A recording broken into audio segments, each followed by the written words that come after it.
साथियों, नमस्कार। आप लोग बहुत दिन से डिमांड कर रहे थे, जो हमारे नए साथी तैयारी करने वाले हैं, कि बुक लिस्ट बताइए। मुझे काफ़ी बार एजिटेशन होता था, क्योंकि सभी लोग वही जानते हैं, तो मैं क्या दोबारा वही बताऊं। लेकिन बहुत सारा मैसेज आया, आप लोगों की इच्छा रही कि मैं भी बताऊं, तो मैं भी प्रयास करूंगा कि वही जिन अध्ययन सामग्री, जिन वैचारिक पृष्ठभूमि में मैं यहाँ परीक्षा उत्तीर्ण करने में सफल हुआ हूँ, वह कुछ जानकारी आप लोगों को शेयर कर सकूँ, जिससे आप अपने इष्ट लक्ष्य तक पहुंच पाएँ। और आज मैं स्लाइड में आवाज़ के माध्यम से ही आपके सामने रहूँगा, क्योंकि या तो आप दृश्य रूप में ही संभव है वार्तालाप, या तो मौखिक रूप से कुछ पृष्ठों के द्वारा। तो आज मैं इसी स्वरूप में आपसे पेश आऊँगा। यूपीएससी के विभिन्न पहलू की चर्चा होगी। सबसे पहले आप सभी को नव वर्ष 2024 की हार्दिक शुभकामनाएं। आज 9 जनवरी 2024 और बहुत सुंदर दिन मंगलवार है। आज मैं व्रत भी हूँ, हमेशा की तरह। इस पूरे आख्यान की शुरुआत करने से पहले एक सूक्ति वाक्य से शुरू करना चाहूँगा। योगः कर्मस कौशलम। ये अपने आप में बहुत ही पावरफुल शब्द है। योग, योग का मतलब जोड़ना भी होता है। आप इसके विभिन्न अर्थ निकाल सकते हैं, चाहे योग आसन वाला योग, जिसमें हम प्राणायाम विभिन्न माध्यमों के द्वारा अपनी सांस को एक आध्यात्मिक शक्ति से जोड़ने का प्रयास करते हैं, वायु पर नियंत्रण करने का प्रयास करते हैं, वो भी जोड़ना है। एक ईश्वर से स्वयं जोड़ना है, एक अपनी कला में अपने आप को पिरोना है, वह भी जोड़ना है। एक संबंध को मधुर बना करके लोगों को साथ लेके चलना, वसुधैव कुटुंबकम, वह भी जोड़ना है। तो योगः कर्मसु कौशलम, इसका देखें अगर तो the art of working skilfully is yoga.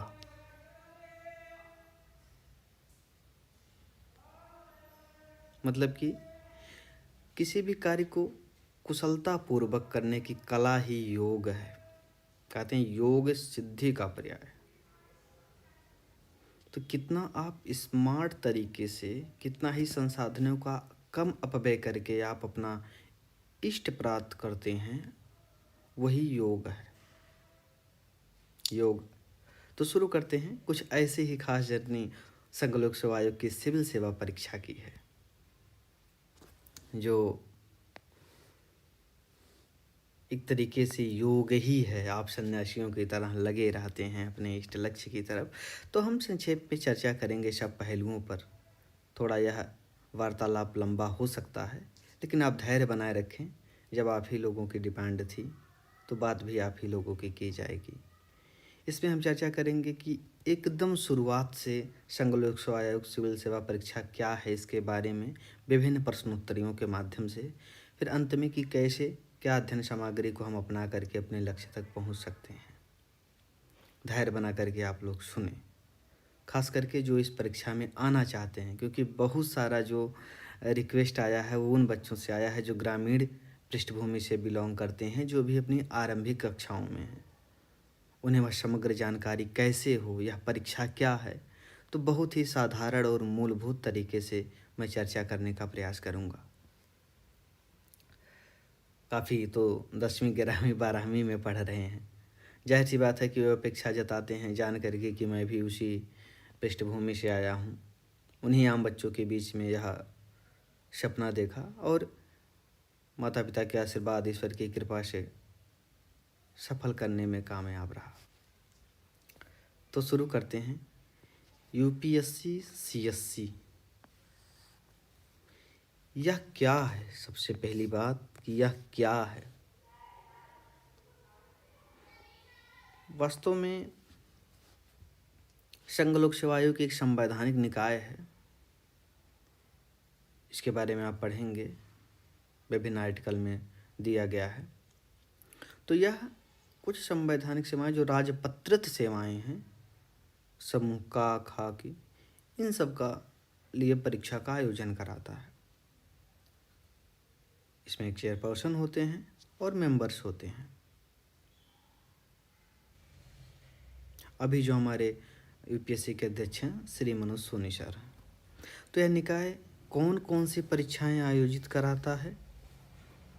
तो यह न केवल सिविल सर्विस एग्ज़ाम बल्कि इंजीनियरिंग परीक्षा जिसे आईईएस कहते हैं, सेना की जैसे सीडीएस, एनडीए, दिल्ली गवर्नमेंट में प्रिंसिपल का भी, ऐसे बहुत सारा सर्विस आयोजित कराता है। अभी हाल ही में ईपीएफओ भी हुआ था।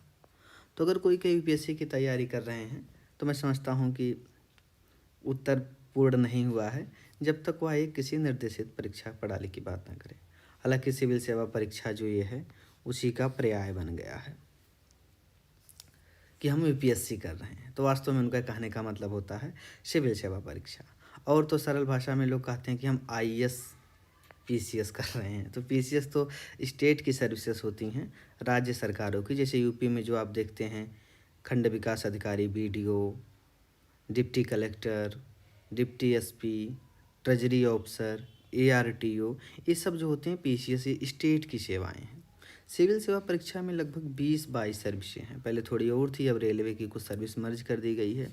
तो इसी में आता है आपका Indian administrative service, Indian foreign service, Indian police service, Indian revenue service, ऐसे ही काफ़ी सर्विसेज आप आएंगे। अगर आप देखेंगे सिविल सर्विस एग्जामिनेशन में तो सार सर्विसेज जो आवंटित होती हैं, IAS, IFS, IPS, IRS, IT मतलब जो इनकम टैक्स ऑफिसर आप लोग सुनते हो वो, IRS custom and indirect tax, audit account service, Indian defence account service, Indian civil account service, Indian defence state service, Indian postal service, Indian information service, Indian railway protection force service, ऐसे services कुछ और हैं जो आप देखेंगे। इसी में फिर आता ग्रुप बी की कुछ आता है, डानिक्स जैसे दिल्ली में SDM, DANIPS arm forces headquarters service. तो ऐसे आपकी सर्विसेज की लिस्ट आती है। रेलवे की एक महत्वपूर्ण सर्विस आई है, इसे इंडियन रेलवे मैनेजमेंट सर्विस। पहले इंडियन रेलवे पर्सनल अकाउंट होता था, इंडियन रेलवे ट्रैफिक सर्विस होता था, अभी उन्होंने मर्ज किया है। तो ऐसे कुछ सर्विसेज हैं। तो ये हैं सर्विसेज। तो हम जैसे बताया कि क्या आईएएस आईपीएस ही हैं और भी, तो और भी सर्विसेज हैं, अराउंड 20 सर्विसेज हैं। ये लगभग ग्रुप ए की सर्विसेज हैं। कुछ हैं जो ग्रुप बी की हैं, इसी में पोंडिक्स आता है, इसी में पोंडिप्स आता है। पुदुचेरी के लिए अलग से सिविल सर्विस का प्रावधान है, तो इसी में वह भी आता है। इसी में आता है कि इंडियन ट्रेड सर्विस, एक टेलीकम्युनिकेशन का आता है एंड अकाउंटिंग का। लगभग यही मोटी मोटी सेवाएं। अब महत्वपूर्ण प्रश्न आता है कि हम जान गए कि ये, तो इस सर्विसेज में, इस संबंधित सेवाओं में जो लोग होते हैं वह अपने अपने क्षेत्र में उस ऑर्गेनाइजेशन को हेड करते हैं। अगर हम कहें कि जैसे आप आईएएस बनते हैं तो उसी में कलेक्टरशिप आती है एक समय के लिए ज़िले में। फिर वास्तव में कलेक्टरशिप उस सीढ़ी में थोड़ा मध्य से नीचे स्थान का है। एक्चुअली आईएएस जो बनते हैं वो काफ़ी ऊपर तक जाते हैं, जिसे आप सेक्रेटरी कहते हैं। स्टेट गवर्नमेंट में होते हैं chief secretary, additional chief secretary, central government में सेक्रेटरी होते हैं, कैबिनेट सेक्रेटरी। तो इस पूरे डिपार्टमेंट के हेड होते हैं। तो काफ़ी ज़्यादा अधिकार वाली सर्विस है जो आपको एक विस्तृत आयाम में सेवा करने का मौका देती है। ऐसे ही आप जब आईपीएस के बारे में देखते हैं तो आईपीएस भी कहीं ना कहीं आप देखेंगे तो एसपी जो होते हैं तो अपने शुरू में 9-10 साल सर्विस के दौरान होते हैं। वास्तव में बाद में आप कमिश्नरेट प्रणाली में कमिश्नर ऑफ पुलिस देखते हैं, जॉइंट कमिश्नर देखते हैं, जेसीपी जो हम कहते हैं। फिर ऊपर में आईजी, डीआईजी, एडीजी, डीजीपी तक। फिर ये अर्धसैनिक बलों में जो हैं वो हम कहें कि जो सीएपीएफ में भी कमांडेंट के रूप में होते हैं, सीबीआई में जाते हैं, एनआईए, इंटरपोल में भी कुछ नियुक्ति होती है अंतर्राष्ट्रीय, रा में जाते हैं, आईबी, हमारे एनएसए साहब national security adviser Ajit Doval sir हैं। तो बहुत सारा स्कोप होता है। तो ऐसे आप रेवेन्यू में जाएंगे तो असिस्टेंट कमिश्नर से उनका शुरुआत होता है, फिर इसके बाद में उनके लिए काफ़ी ऊपर तक ले है इनकम टैक्स से संबंधित प्राधिकार कमिश्नर होते हैं। फिर आज के इन्फोर्समेंट डायरेक्टर जिसे आप ईडी कहते हैं, उसमें भी ये लोग जाते हैं फिनांस मिनिस्ट्री में। तो इन सर्विस के द्वारा आपको मौका मिलता है एक बड़े स्तर पर नीति निर्माण करने में। तो मैं समझता हूँ आप समझ गए होंगे कि ये अधिकारी क्या होते हैं। ये सेवाएँ जो नए अभ्यर्थी हैं शुरू वाले, वो समझते हैं कि आईएएस एक ही है। स्टेट सर्विस काफ़ी अलग है। स्टेट सर्विस का दायरा स्टेट में ही होता है। ये सेवाएं इसमें केवल आप देखते हैं एक और दो आईएएस आईपीएस, एक होता है इंडियन फॉरेस्ट सर्विस। ये 3 ऑल इंडिया सर्विस हैं कि पूरे भारतवर्ष में आप कहीं सेवा दे सकते हैं। और जो सभी हैं सब सेंट्रल सर्विस हैं, सभी सेंट्रल सर्विसेज हैं। तो ये जो होती हैं इसे आप भारत सरकार कहीं भी आपको रख सकती है। इसमें आप नियुक्त तो होते हैं आईएएस आईपीएस में केंद्र के द्वारा, काफ़ी समय आप स्टेट में सेवा देते हैं। तो आप समझ चुके होंगे क्यों आए। जाहिर सी बात है कि अगर आप सेवाओं के बारे में जानेंगे तो आप खुद ही समझेंगे हम क्यों आना चाहें। एक तो सबसे आरंभिक बात होती है झूठ ना बोलते हुए लोगों की, एक है उनको मौद्रिक सुरक्षा मिले। हम आप हैं परिवेश में, अगर कोई घर में नहीं होता पैसा अर्जित करने वाला, तुम सोचते हैं कोई सरकारी सेवा पाएँ। गांव में कहावत है कि नौकरी सरकारी, पहले लोग कहते थे नहीं तो बेचो तरकारी। हालांकि अब काफ़ी ज़माना बदल चुका है। अब हम बहुत एंटरप्रेन्योरशिप कर रहे हैं, उद्यम कर रहे हैं, उसमें भी ठीक ठाक मौद्रिक आय हो रही है। तो पहला तो यही होता है क्यों आएँ, तो आपका हम कहें एक सैलरी सुरक्षा होती है, वेतन की सुरक्षा की नियत रूप से मिलती है। आप अपने परिवार के लिए सुविधाएं कर सकते हैं कि जो रोज़मर्रा की ज़रूरतों से जूझ रहे होते हैं।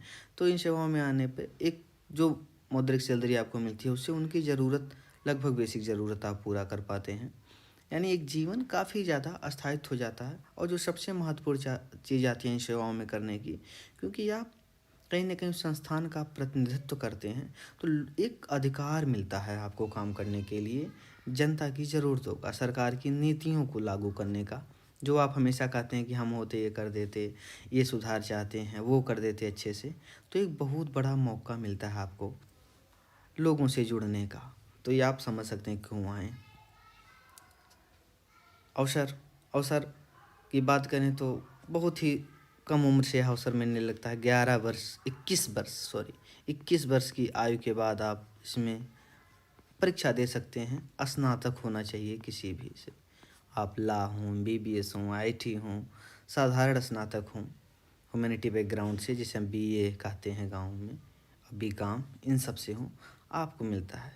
और इस परीक्षा को देने के विभिन्न श्रेणियों में मिलता है। जैसे जनरल में आपको 6 अटैम्प्ट मिलते हैं, ओबीसी के लिए आपको 9 अटैम्प्ट मिलते हैं, और एससी एसटी कैंडिडेट्स के लिए उनकी उम्र सीमा तक अटैम्प्ट मिलता है। आप दे सकते हैं आयु तक जितना उसमें उल्लिखित आयु हो। जैसे जनरल में 32 साल लगभग है, ओबीसी को 3 साल छूट 35, और एससी एसटी में 37 वर्ष है। तो आप नोटिफिकेशन में पाएंगे। क्यों यह परीक्षा कठिन है, एक महत्वपूर्ण बात। हमारे साथी इस परीक्षा में जाने से पहले, जाहिर सी बात है, मैं जब तैयारी करने आया था तो काफ़ी आप सुनने को पाते हैं बहुत कठिन है, बहुत साल लग जाएंगे, नहीं होगा, अरे किसी को नहीं हुआ कैसे हो जाएगा, गांव के लड़कियों के लिए थोड़ी नहीं परीक्षा बनी है। बहुत सारा आप बात सुनते हैं। जाहिर सी बात है कि हाँ, काफ़ी हद तक सही भी है, लेकिन इसमें किसी प्रकार का वैसा विरोधाभास नहीं है कि आप गांव से आ रहे हैं, शहर से आ रहे हैं, अमीर हैं, गरीब हैं। नहीं, हमें कह सकते हैं कि उसको लिए केवल मेरिट चाहिए, आपके अंदर योग्यता चाहिए, आप सब कुछ प्राप्त कर सकते हैं।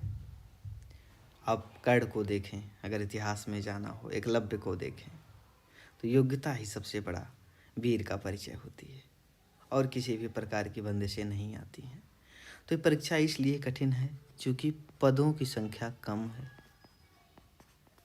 सबसे महत्वपूर्ण बात किसी चीज़ में यही होती है। अगर 100 पद हों, 100 अभ्यर्थी हों, तो क्या कुछ नहीं कठिन है, फॉर्म भरने से हो जाएंगे। पद मुश्किल से 1000 के आसपास आते हैं। धीरे धीरे आवेदक की संख्या बढ़ रही है। तो आवेदन अगर आज आप देखेंगे तो 10 लाख के राउंड जा रहा है। फिर महत्वपूर्ण बात, पेपर का जो पैटर्न है वो थोड़ा सा कहीं ना कहीं बहुत विस्तार लिए हुए है, पैटर्न व्यापक है। आप देखेंगे तो दुनिया की अगर सबसे कठिन परीक्षाओं में देखें तो संघ लोक सेवा आयोग की सिविल सेवा की परीक्षा लगभग पहले दूसरे टॉप 5 में आती है, नीट और जेईई की तरह। तो ये पैटर्न काफ़ी व्यापक होने से यह कठिन है। तो ये है महत्वपूर्ण बात, पदों की संख्या, आवेदक ज़्यादा हैं, और सबसे महत्वपूर्ण पैटर्न इनका जटिल है, जो 3 स्तर पे है, जिसे आप कहते हैं प्री, मेंस, इंटरव्यू। असफलता क्यों ज़्यादा है? तो मैं समझता हूँ इसका जवाब आप कहीं ना कहीं ऊपर से ही पा गए होंगे कि आवेदक और इन्हीं सब बातों से असफलता। जाहिर सी बात है, जो सफल होंगे, जो नहीं किंचित कारणों से रह पाए, उनको लोग जबाना असफल ही बोलता है। आगे हम बढ़ेंगे, कौन लोग आए। तो अब जब आप, मैं समझता हूँ काफ़ी कुछ ऊपर मिल चुका होगा कि जो ये चीज़ें चाहते हैं, और सभी ये बात चाहते हैं भाई, परिवार की सुरक्षा हो, सामाजिक सुरक्षा हो, वेतन सुरक्षा हो। लेकिन हाँ, सबसे महत्वपूर्ण बात कि जिनका मुख्य ध्येय केवल पैसा कमाना ही ना हो, जिनमें वह भाव हो कि मैं राष्ट्रीय सेवा में योगदान देना चाहूँगा। आप देखेंगे बहुत सारे ऑफिसर हैं जो नित उन्हीं लक्ष्य में लगे हुए हैं, क्योंकि आप पैसा कमाने को देखेंगे तो आज के समय में इतने सारे उद्यम हो रहे हैं कि काफ़ी लोग काफ़ी कम समय में, देखो भारत में कितने सारे यूनिकॉर्न हैं कम टाइम में। यूनिकॉर्न मतलब कि वह कंपनी जो $1 बिलियन जिसका मार्केट कैपिटलाइजेशन हुआ हो, तो वो तो बहुत बड़ा स्तर का हो जाता है। लेकिन सब लोग पैसा कमाने के लिए आप स्वयं कोई भी उद्यम खोल करके उस क्षेत्र में जा सकते हैं। प्राइवेट सेक्टर में ठीक ठाक है, क्योंकि अगर आपका उद्देश्य केवल और केवल पैसा होगा तो शायद यह क्षेत्र ज़्यादा बेहतर ना हो। क्योंकि आप देखेंगे काफ़ी लोग इस सर्विस में आकर के भी फिर अपना उद्यम खोले हैं, उनका एक अलग ही मोटो था। रोमन सैनी सर को आप देखेंगे तो अनअकैडमी चलाते हैं, आज कितने बड़े स्तर पर एडटेक के सेक्टर में आगे गए हैं। तो वो इस सेवा से उठ करके दूसरे क्षेत्र में जो क्रांति लाना चाहते थे तो उसमें सक्षम भी हुए। तो आप देखें कि आपका मेन मोटो क्या है। बहुत लोग किसी घटना से प्रेरित होते हैं, कोई चीज़ देखते हैं उनके परिवार में घटित हुई होती कि इसमें सुधार करना है, या राष्ट्रीय स्तर पर देखते हैं। तो काफ़ी लोग अगर देखेंगे, काफ़ी हैं कि भाई बहुत पैसा कमा रहे थे बाहर, कटारिया साहब से लेकर के देखोगे तो विदेशी कंपनियों में काम कर रहे थे, कितना अच्छा खासा पैसा था। विशाखा मैडम जी हुई, लेकिन उन लोग सोचे कि हम जाकर के फील्ड में काफ़ी अपने ज्ञान का उपयोग कर सकते हैं, कुछ परिवर्तन ला सकते हैं, राष्ट्र की प्रगति और विकास में अपना योगदान दे सकते हैं। तो वो लोग भी आए और सिविल सर्विस को क्लियर किए। तो आप देखेंगे एक तरफ आप देखते हैं कि कितना कठिन है, दूसरी तरफ आप देखते हैं कि आकर के लोग कितना कम समय में भी उस बात को हासिल कर रहे हैं। अब हम बात करेंगे आगे कि कैसे क्या वो कर रहे हैं, कैसे हो रहा है। तो ओके, आगे देखेंगे कि कब से कब तक लगें। तो जाहिर सी बात है, ये सेवा जो है, अभी मैं आगे जब चर्चा करूँगा कि कब से लगे, मतलब अब जब आप बढ़ रहे होते हैं, एक साधारण केवल मांग करता है कि एक जागरूक नागरिक के तौर पे आप रहें।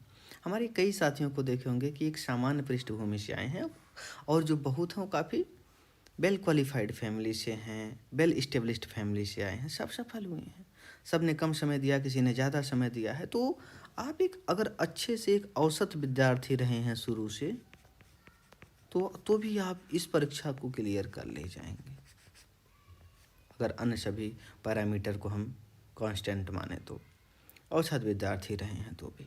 कब तक लगें तो ये चर्चा मैं बाद में करूँगा कि कब तक लगने का मतलब होता है कितने अटैम्प्ट तक दें, यानी जब हमारी उम्र 21 हो गई, हम देने लायक हो गए, तो कब तक लगें उस पर हम चर्चा बाद में करेंगे। अब जब हमारे साथियों ने, छोटे छोटे भाई बहनों ने यह सोच ही लिया कि अब इस क्षेत्र में आना है, तो बड़ी ही सुंदर लाइन है कि दे दी इस चुनौती सिंधु को, तब धार क्या मझधार क्या। तो अब आप जब आ ही गए हैं समर भूमि में, तो फिर नहीं जानना है कि आयाम इसका क्या होगा। आपने अब ठान ही लिया है, तो दिनकर जी प्रेरित आपको करेंगे ही कि खमठों कठेलता है जब नर, पर्वत के जाते पाँव खड़, मानो जब जोर लगाता है, पत्थर पानी बन जाता है।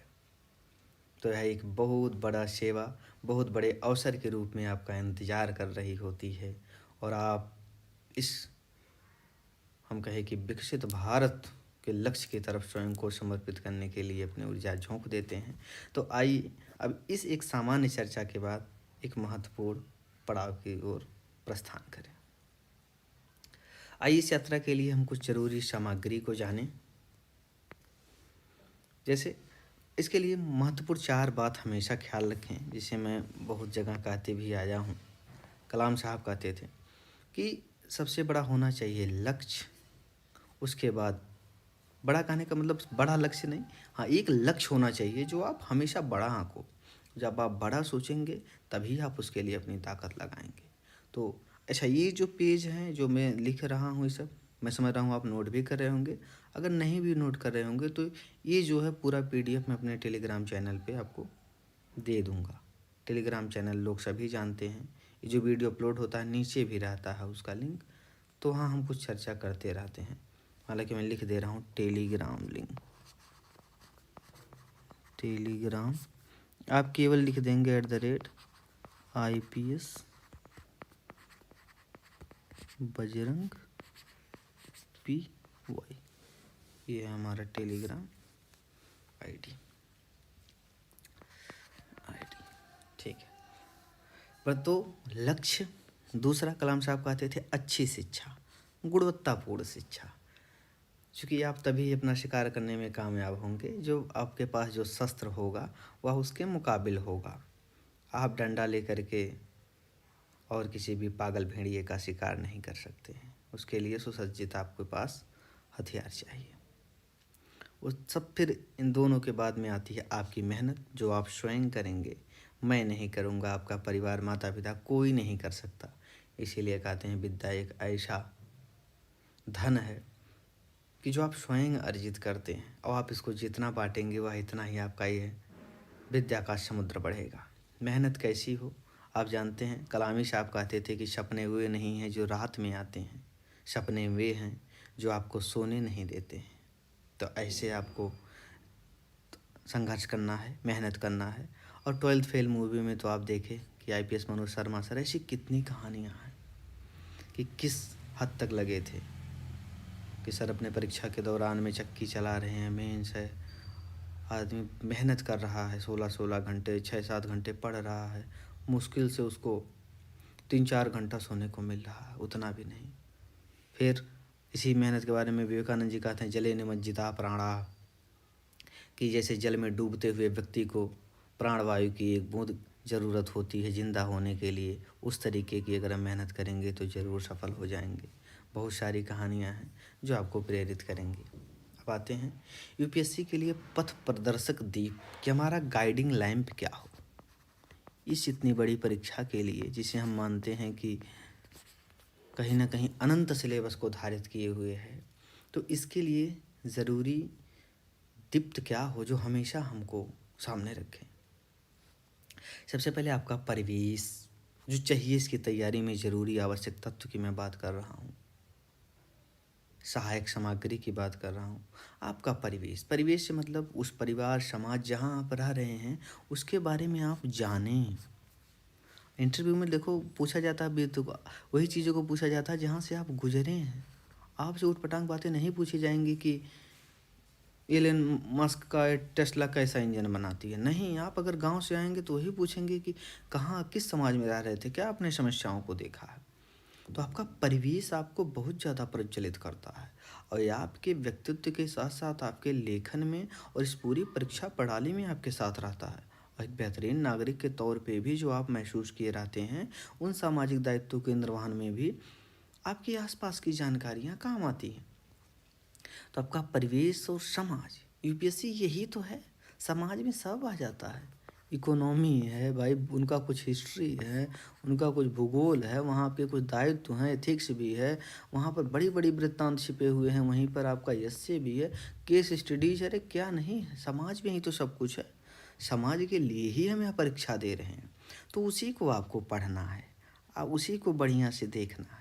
मैं घर रहता था तब भी न्यूज़पेपर पढ़ता था, कक्षा 8वीं से ही आता था मेरे घर पे पेपर। अब 2.5-3 रुपये मिलता था शायद। फिर मैं इलाहाबाद आया, निरंतर वहाँ के बारे में फिर जाना। मैं गांव में जब था सोचता था कि ये नाली में कैसा, या कूड़ा वाला कहाँ, हम लोग तो इधर उधर फेंकते हैं, गाड़ी कहाँ आती है। शहर में नाली चौक हो गई है तो हम गांव में नलियाँ नहीं देखने पाते थे। तो बहुत सारा चीज़। तब फिर बस्ती हम लोग पढ़ने जाते थे तो देखे, ओ समझ में आया कुछ नाली। इलाहाबाद आए तब वहाँ ज़्यादा समझ में आया।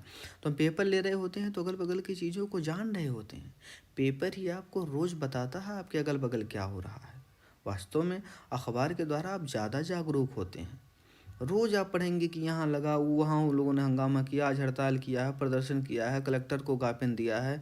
वो आप सोचेंगे ज्ञापन माने क्या, तो राष्ट्रपति को, राज्यपाल को कलेक्टर के माध्यम से दिया गया है। आज एसपी साहब का लोगों ने कार्यालय पे धरना दिया, ये मांग कर रहे हैं। तो आप बहुत कुछ चीज़ समझते हैं। तो यानी इन जानकारियों का स्रोत कुछ तो आप स्वयं जान रहे हैं परिवार के द्वारा, लोगों घर आपके पिताजी माताजी तो दोस्त मित्र सब बताते हैं आज यहाँ हुआ वहाँ हुआ, लेकिन अन्य महत्वपूर्ण जानकारियाँ अखबार के द्वारा आप पा रहे हैं। वास्तव में ये सबसे महत्वपूर्ण तैयारी आप कर रहे हैं।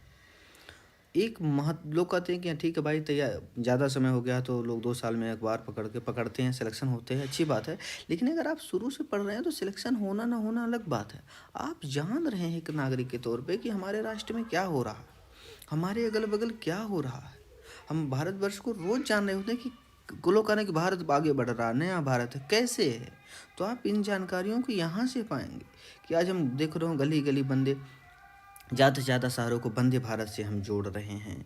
कितने उच्च स्तर का हमारे पास इंफ्रास्ट्रक्चर है। उत्तर प्रदेश को हम देख रहे हैं तो कितना हम एक्सप्रेसवे बना रहे हैं। पर्यटन को लेकर के हमारा कितना, अभी हाल ही में आया था अखबार में कि डेटा, तेज़ी से पर्यटन बढ़ रहा। तो आप कैसे जानेंगे प्रगति हो रही है। फिर हम कहें कि राष्ट्र में कहीं पर कुछ कमी है, अभी भी वही कुछ जगह पर कुरीतियाँ हैं, पुरानी व्यवस्थाएं हैं, उसमें क्या परिवर्तन कर रहे हैं, टेक्नोलॉजी कहाँ तक मददगार कर रही है। कोविड आया, लोग परेशान हुए तो भारत, पहले हम सोचो पीपीई किट मास्क कुछ नहीं बनाते थे उस मात्रा में। कोविड के बाद में हम न केवल आत्मनिर्भर बने बल्कि दुनिया को बहुत ज़्यादा सप्लाई किए। तो ये सब आप कैसे जानोगे। ये सब जानकारियाँ आप हमेशा यूज कर सकते हो। 8वीं 10वीं 12वीं के बच्चे अगर भी पढ़ रहे हैं, जान रहे हैं, यही सब आप यूज़ करोगे, अपने समय में लिखोगे। अगर लोग पूछेंगे कोविड आया था तो आप बताओगे हाँ कोविड आया था, लेकिन हमारे देश ने कैसे लड़ा इन चीज़ों से। तो मेरे कहने का मतलब ये अखबार, कई बच्चे पूछते सर मैं अखबार नहीं पढ़ती या पढ़ता, करंट केवल मैगजीन देखता हूँ। क्यों भाई, वो तो ठीक है करते, लेकिन क्यों नहीं पढ़ते हो। केवल एक परीक्षा से ही लेना देना नहीं। आप देखोगे कि जितने भी इंस्टीट्यूट होते हैं, चाहे सरकारी कार्यालय हो, किसी भी प्रकार का, हर जगह पर लोग न्यूज़पेपर लेते हैं, रखा रहा था। क्यों, सबका दायित्व तो है जानना कि डेली हो क्या रहा है।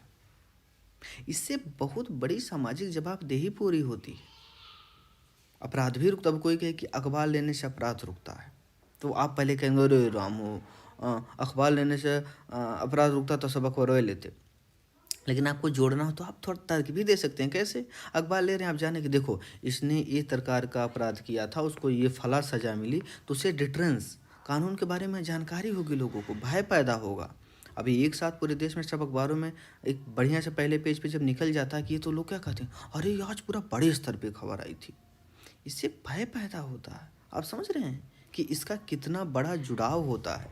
तो इसकी उपादेयता या इसका कहें जो आज के समय में प्रासंगिकता है वो निरंतर बनी हुई है। तो आप लोग इसको कभी मत नज़रअंदाज करें। और उस विषय के बारे में ज़्यादा जानकारी लेना है, उसके विभिन्न सारे पहलुओं को, जैसे टूर ऑफ ड्यूटी स्कीम जो सेना की आई थी, तो किस समिति ने लाया, कब लाया, दुनिया के अन्य देशों में कैसे है। जो यूपीएससी वाले बच्चे हैं उनके लिए पत्रिका फिर मैगजीन इम्पॉर्टेंट हो जाती है। वो कोई एक संकलन अपना पढ़ते हैं। तो हम पढ़ रहे हैं कि सपोर्ट शुरू से ही तैयारी के बारे में, तो अखबार आप जिस स्टेज पे जहाँ भी हों शुरू कर दें। अभी हम चर्चा करेंगे आगे कौन सा क्या परीक्षा पाठ्यक्रम। जाहिर सी बात है कि जिस चक्रव्यूह में हम जा रहे हैं उसको पहले समझे। तो अभिमन्यु की तरह वो घुसना तो जानते थे लेकिन उनको निकलने का पता नहीं था, और शायद वह दुर्भाग्य से शहीद हो गए। तो आपको बढ़िया से उसके बारे में पता हो, जिस भी क्षेत्र में आप जा रहे हो, एक तरीके से उसको मान के चलिए अपना शत्रु की तरह। तो उसके एक एक जो गुह्य सूचनाएं हैं, जो गुप्त हैं, उनको भी आप ज़्यादा से ज़्यादा निष्कीलित कीजिए। जैसे मंत्रों में कहा जाता है कीलन निष्कीलन का मंत्र है, जो लोग सिद्धि करते हैं। तंत्र वाले। तो उस तरीके से इसको निष्कीलित कीजिए, उसको विभिन्न आयामों में खंडित कीजिए, समझिए पाठ्यक्रम को, फिर आप अपने आप की योग्यता को परखिए, अपनी योग्यता को जानिए कि हम ये देने लायक हैं कि नहीं, क्या इससे अन्य भी क्षेत्र हमारे लिए है कि यही है, इसके सुटेबल मैं पढ़ रहा हूँ कि नहीं, मैं कहाँ रिलाई कर रहा हूँ। इसके लिए आप बहुत सारे जो सक्सेसफुल लोग हैं उनसे मिल सकते हैं, देख सकते हैं, उनके व्यक्तित्व को समझ सकते हैं। तो बहुत सारे कसौटियों पे आप अपने आप को तौल सकते हैं, तो ये महत्वपूर्ण है। फिर आता है किताबें। किताबें का कहने का सेंस है कि बचपन से लेकर के जो भी आप आज तक पढ़ रहे हैं जहाँ भी उसी को अच्छे तरीके से पढ़ें, उसी को फॉलो करें। आप महत्ता समझेंगे कि 6 से 12 अगर अच्छे से आप पढ़े हैं तो तैयारी कितनी ही सरल हो जाती है। अब यहाँ स्तर पे आकर के लोग स्नातक के बाद NCERT पढ़ते हैं। क्यों पढ़ते हैं? क्योंकि माना जाता है कि आप लगभग भूल चुके हो, तो उन्हीं को रिवाइज करते हैं। तो एक तो किताब वो हो गई, एक दूसरी हो गई कि इसके लिए ज़रूरी किताबें UPSC के लिए, तो इसकी चर्चा तो हम करेंगे कि एक अच्छा स्तर आपको मिलना चाहिए, जो कलाम साहब कहते हैं गुणवत्तापूर्ण शिक्षा, यानी टू द पॉइंट मिले। हमें देना है इतिहास के पेपर, हम पढ़ रहे हैं एरोस्पेस और नॉटिकल साइंस पढ़ रहे हैं, तो उससे इसका क्या लेना देना। तो इसके लिए अच्छी उपयुक्त ज़्यादा ही सारगर्भित किताब क्या हो। फिर एक हमेशा से आपको मेंटर, टीचर, गाइड या और कहें तो मोटिवेशन हमेशा कि आप लगे रहें। अगर कुछ कमी है कि उसको पूछ सकें। सबसे ज़्यादा चीज़ है कि धैर्य, जो आपने कहा पढ़ा था चौथी बार लाइन में जो मैं बताया था, कि वो निरंतर कहाँ से मिलता है। तो उसके लिए मित्र हो सकते हैं, कोचिंग हो सकते हैं, परिजन हो सकते हैं, जो भी सक्षम हो वह चीज़ प्रदान करने के लिए। सबकी एक अलग अलग भूमिका होती है। टेंशन मैनेजमेंट में आपके मित्र आ रहे हैं।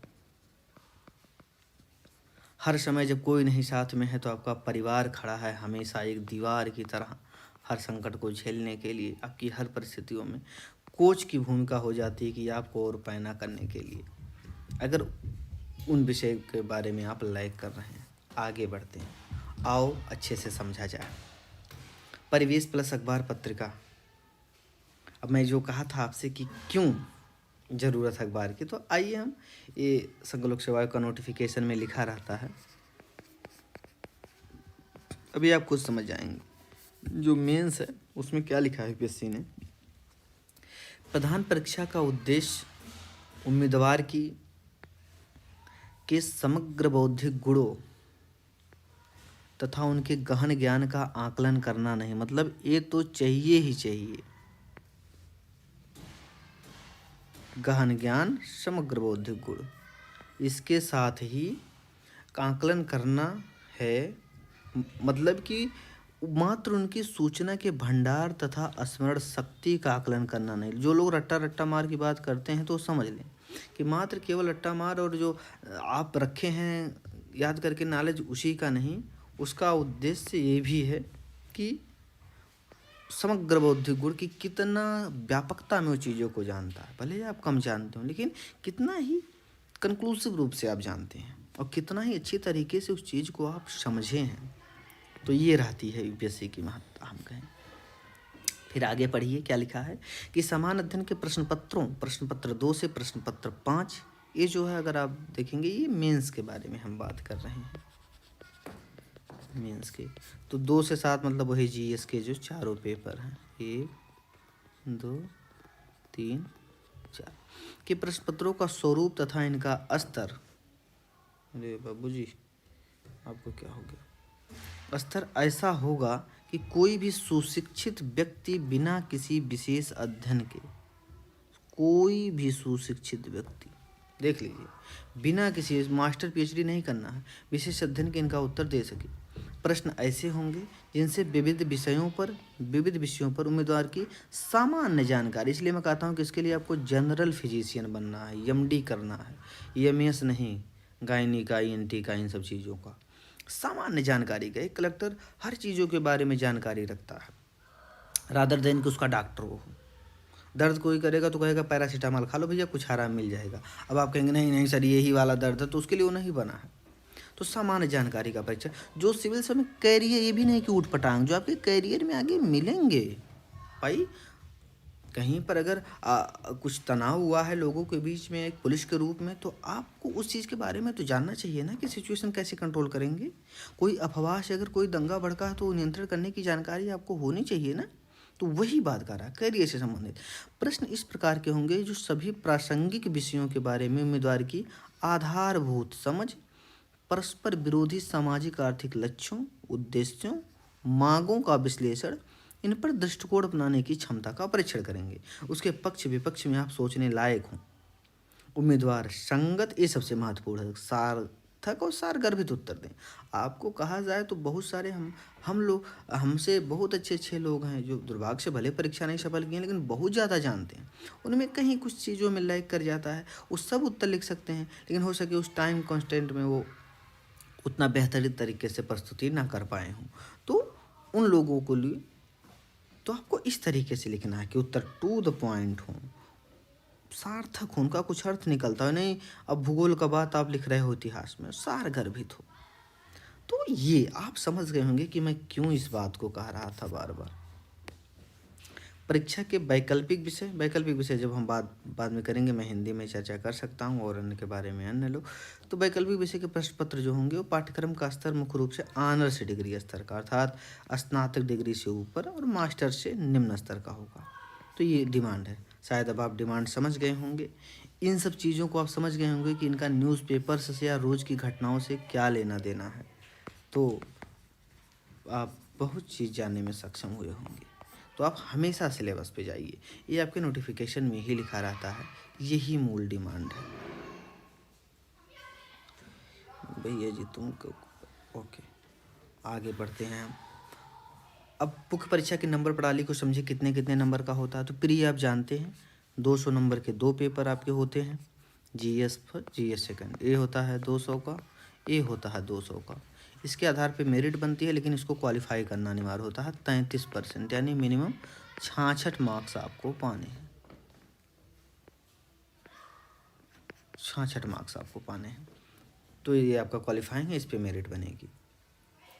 यहाँ आप देख रहे हैं कि प्रारंभिक परीक्षा का क्या है स्वरूप, वस्तुनिष्ठ प्रकार का होगा, वो तो आप जानते हैं सभी लोग कि ये बहुविकल्पीय टाइप के होंगे कि एक उत्तर सही लगाना है आपको, अगर गलत होगा उसके लिए आपको नेगेटिव मार्किंग इसमें होता है। तो ये देखिए सेकंड केवल क्वालिफाइंग है, 33% आपको देना है। आगे चलते हैं। माइनस मार्किंग इसमें होती है 1/3 की, यानी अगर आप गलत करेंगे 0.66 नंबर में कटौती होगी। मेंस के आप देखेंगे तो मेंस के टोटल 9 पेपर होते हैं।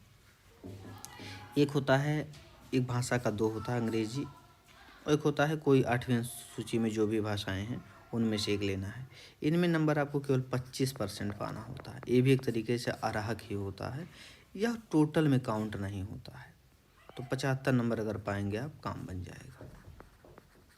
निबंध 250 और प्रश्न पत्र के चारों खंड मिला के 250 सब होता है, और 2 ऑप्शनल 1750 नंबर और 275 का इंटरव्यू, टोटल 2050 नंबर होता है।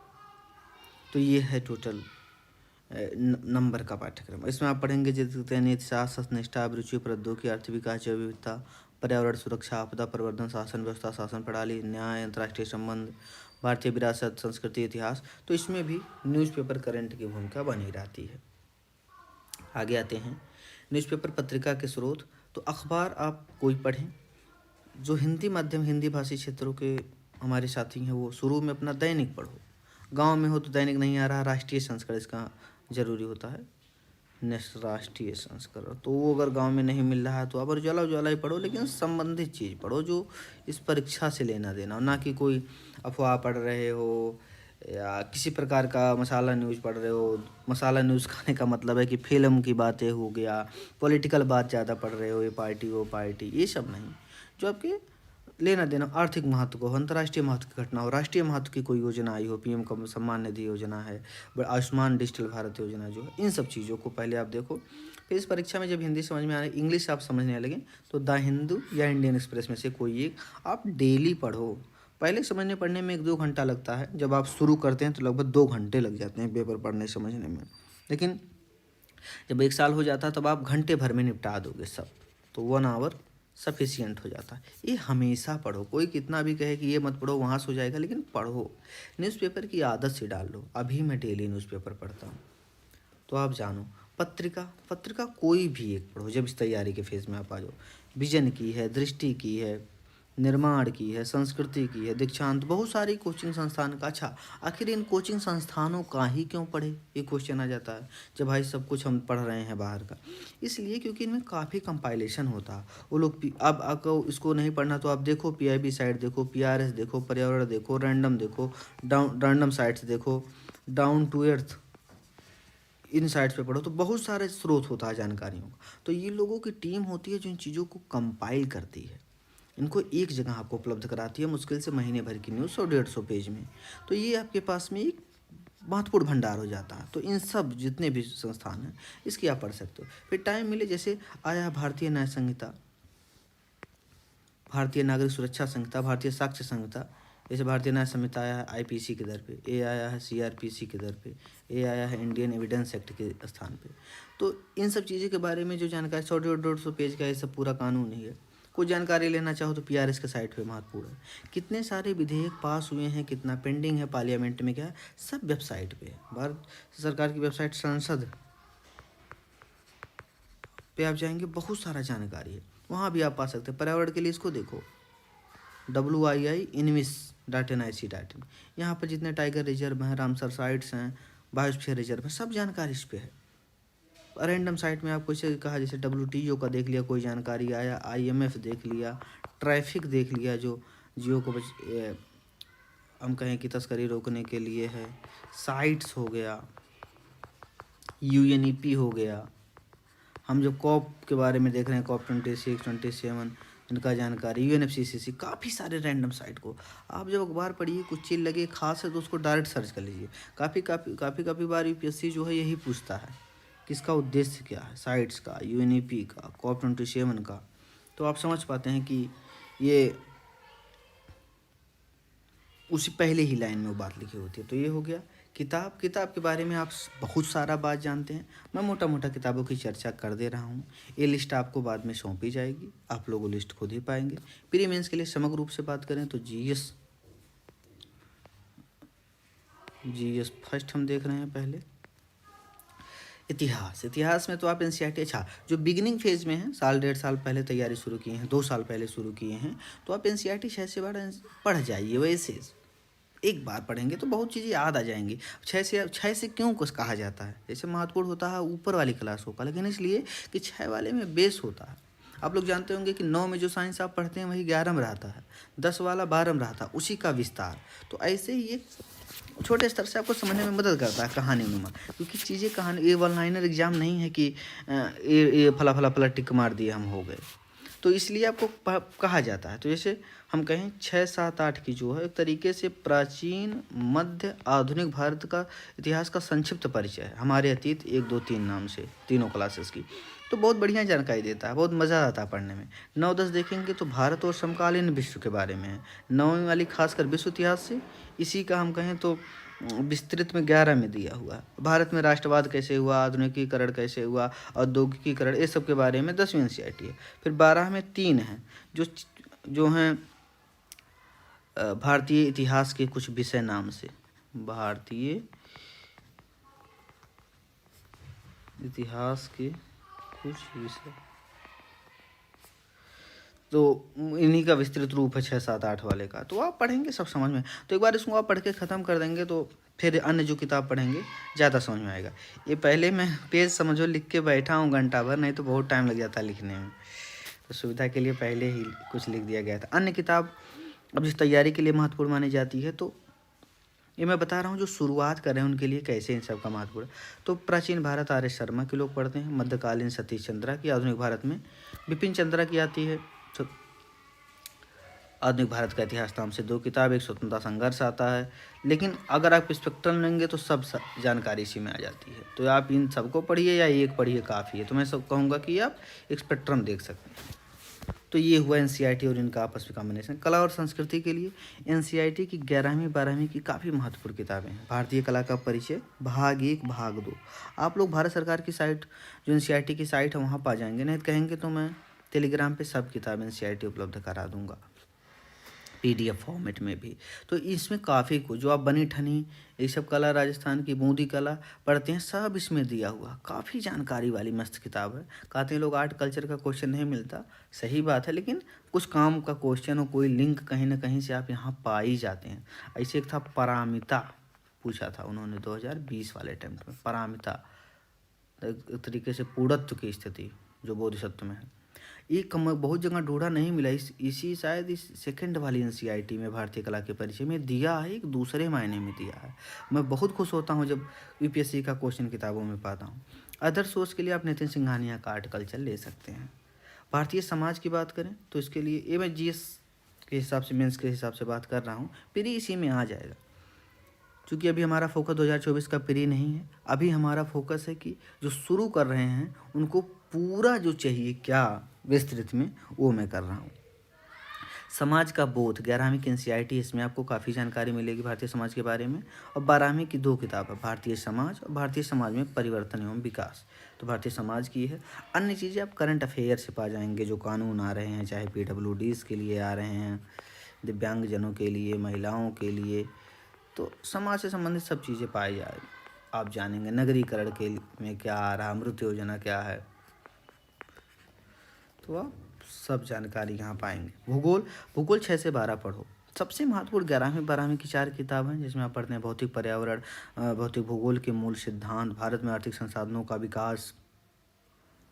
तो जो 4 किताबें हैं तो वो महत्वपूर्ण है। बाद में आप इसको कई बार रिवाइज करेंगे, लेकिन ये 6 से 12 पढ़िए, काफ़ी इंटरेस्टिंग किताबें हैं।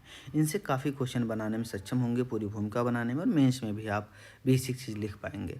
अन्य करंट अफेयर से, न्यूज़पेपर से कवर हो जाएगा। रेफरेंस बुक में जो इंग्लिश वाले हैं वो GC लियोंग की पढ़ते हैं। हिंदी वालों मैं तो यही सबसे काम चला लिया था और नोट्स मिल गया था कुछ वही, और नहीं तो आप इसमें बर्नवाल की है।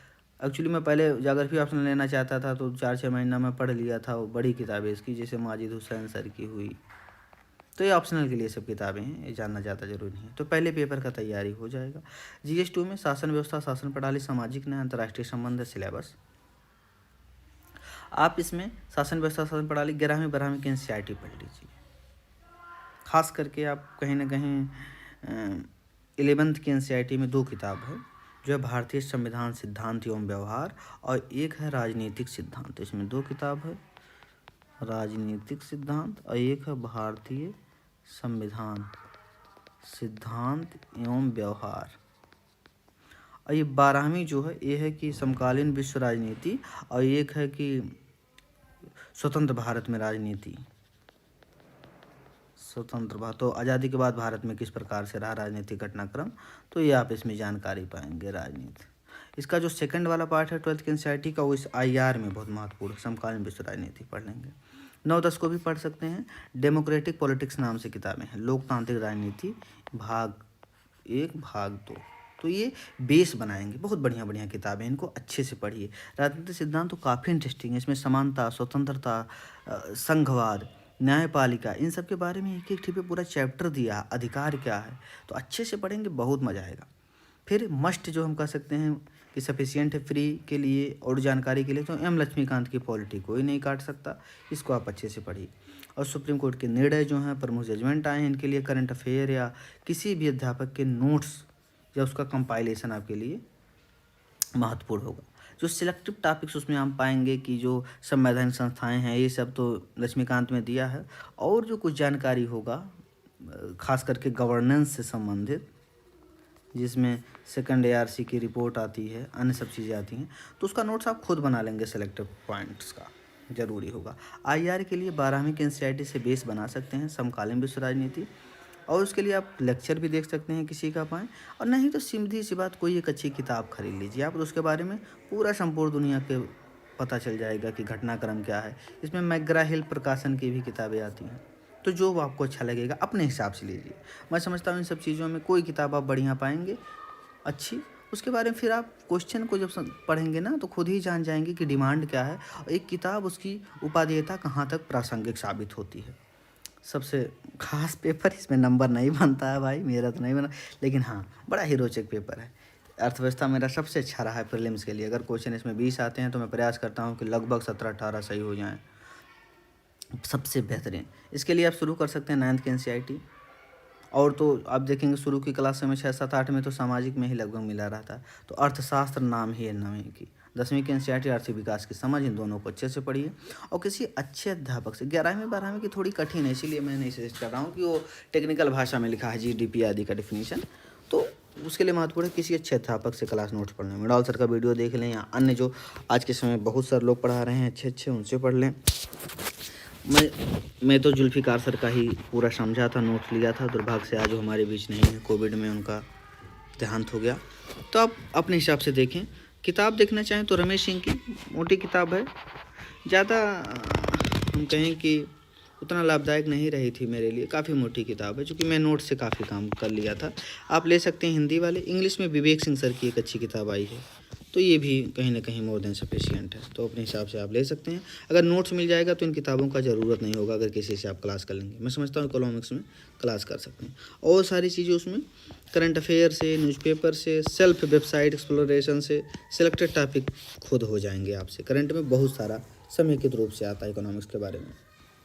बात करें साइंस टेक की, तो नए 9वीं 10वीं की जो साइंस की किताब है उसको बेसिक के लिए आप पढ़ सकते हो। इसका नोट्स ले लें, साइंस के बारे में जो पढ़ाए हैं उस दृष्टि से बहुत सारे नोट्स मार्केट में अवेलेबल हैं, तो वहाँ आपका ये हो जाएगा। और नहीं तो किताब खरीद लें, इसकी बहुत सामान्य विज्ञान प्रौद्योगिकी की एक रेफरेंस बुक ले सकते हैं। दृष्टि की भी है, विज्ञान का विजन आइज का भी मटेरियल है, हिंदी में उपलब्ध है, तो कोई मटेरियल लेके आप पढ़ सकते हैं। करंट अफेयर न्यूज़पेपर से अन्य चीज़ें हो जाएंगी। इन्वायरमेंट के लिए दृष्टि का क्विक रिवीजन बुक एक आता है, वो ले सकते हैं, या शंकर आईएएस का ले सकते हैं। आपको जो महत्वपूर्ण पड़े वो ले सकते हैं। और फिर वही हमेशा की तरह करंट अफेयर न्यूज़पेपर से और अन्य चीज़ें कम्प्लीमेंट के रूप में पूरी हो जाएंगी। वेबसाइट्स का ज़्यादा इसमें योगदान होता है। राष्ट्रीय सुरक्षा पर भी कोई एक किताब ले लेंगे, उस पर समग्र तैयारी हो जाएगी। अगर आप PYQs को देखेंगे तो 5-6 साल के क्वेश्चन से आपको आइडिया लग जाएगा कि बहुत सारे क्वेश्चन क्या होते हैं, इसमें रिपीटेड होते हैं, तो आप इस तरीके से उसको करने में सक्षम होंगे। एथिक्स के लिए लेक्सिकॉन की बुक पढ़ सकते हैं, PD शर्मा की किताब, लेकिन इससे कहीं ज़्यादा बढ़िया लेक्सिकॉन की है, तो इसकी आप हिंदी में भी उपलब्ध है, तो हिंदी वाली ये किताब लेके पढ़ सकते हैं। एथिक्स काफ़ी हम कहें सब्जेक्टिव है, आप अपने हिसाब से हर चीज़ों को समझते हैं। एग्जाम्पल आप अपना डालिए, कितना ही बेहतरीन तरीके से आप एग्जाम्पल कोड कर रहे हैं। इसमें आपको नंबर विशाखा मैडम का देखोगे तो अराउंड 150 प्लस उनका मार्क्स है, 160 के आसपास, 250 में 60 के आसपास है शायद। तो इतना ज़्यादा नंबर किसी भी पेपर में नहीं चढ़ सकता है उनका, शायद Vishakha Yadav madam 5th rank था 2019 CSC में। तो PD शर्मा या विकास सर, देवकीर्ति सर जो पढ़ाते हैं उनका अगर आप कोचिंग किए हों तो वो तो सफिशियंट है। अगर उनके नोट्स भी हैं तो वो भी काफ़ी हैं, सर बहुत विस्तृत से उसके बारे में जानकारी देते हैं। मैंने तो इसको स्वयं ही तैयार किया था, किसी से केवल लेक्सिकॉन की थोड़ी किताब कॉन्सेप्ट को पढ़ा था। अदरवाइज मैं काफ़ी कोशिश किया था कि खुद ही एग्जाम्पल कोड करूँ। केस स्टडीज़ के लिए भी आप चाहें तो क्लास ले लें, समझ लें। मैं अतुल गर्ग सर से कहीं वीडियो मिल गया था तो वहाँ से मैं देख लिया था। इसमें जो काफ़ी महत्वपूर्ण होता है कि टॉपर्स की काफ़ी, जैसे मैं एसए में लिखा हूँ कि मैं इससे भी खुद किया था, इसमें टॉपर्स की काफ़ी, निबंध एथिक्स में काफ़ी महत्वपूर्ण रहता है। आप हमेशा देखते रहें निबंध और एथिक्स में, जब देखते हैं कि टॉपर्स कैसे लिखें, आपका व्यू बनता है, वो काफ़ी योगदान होता है। कहीं ना कहीं सक्सेस में महत्वपूर्ण भूमिका मेरे ही निभाया है। मैं लोगों की काफ़ी देखता था कि लोग कैसे लिखे हैं, तो आप इससे एथिक्स कर सकते हैं। CSAT, अगर आपको ज़्यादा समस्या इस CSAT के पेपर में लग रही है तो आप कोई कोचिंग ज्वाइन कर लें, वो लोग कहीं ना कहीं 2 माह में सब कंप्लीट कर देंगे, तो आप अपने हिसाब से देख सकते हैं। जो कंपलसरी पेपर हैं हिंदी इंग्लिश की, लोग डरते हैं कि सर इंग्लिश कैसे होगा, वो हो जाएगा। प्रीवियस आप 2-3 साल का लगा लोगे तो, और इंग्लिश को वही न्यूज़पेपर पढ़ रहे हो ना, तो उतना कल थोड़ा भी गंभीर रहोगे तो ये मुझे नहीं लगता कि आपको रुकोगा। अब इसका जो शस्त्र की महत्वपूर्ण बातें वो आती हैं, वो यही हैं हमेशा की तरह, syllabus, previous year question paper, notes material, इन तीनों को आप एक साथ जोड़िए। इन तीनों में जब आप आपस में ऐसे कोऑर्डिनेशन बनाएंगे तो ये जो निकलेगा, ये यही है आपका, यही गुरु है ये, तो यही आपकी है सक्सेस। कितना ज़्यादा आप एक साथ जोड़ पाते हो। अब सिलेबस कुछ है, सिलेबस PYQs कुछ है, आप पढ़ रहे हो कुछ, तो कहाँ होगा। आपस में जोड़ के पढ़िए, और इसी को हम स्मार्ट स्टडी कहते हैं कहीं ना कहीं। और यही स्मार्ट स्टडी को योगः कर्मस कौशलम कहा जाता है। सौभाग्य से जहाँ से हम शुरुआत किए थे लगभग वही है। तो कि हम कितना ही स्किलफुली अपने कर्म को संपादित करते हैं, वही योग है। तो इसी के साथ जय हिंद, जय भारत। आप सभी को बहुत बहुत बधाई। और ये जो पेज है, जानकारी है, इसको मैं आपको शेयर कर दूंगा। इसके साथ मैं एक फ़ोटो लगा के अपना ख़त्म करता हूँ यात्रा। ये बहुत ही हम कहें सुंदर फ़ोटो है। हम लोग गए थे वहाँ विलेज विजिट पे लवासना में।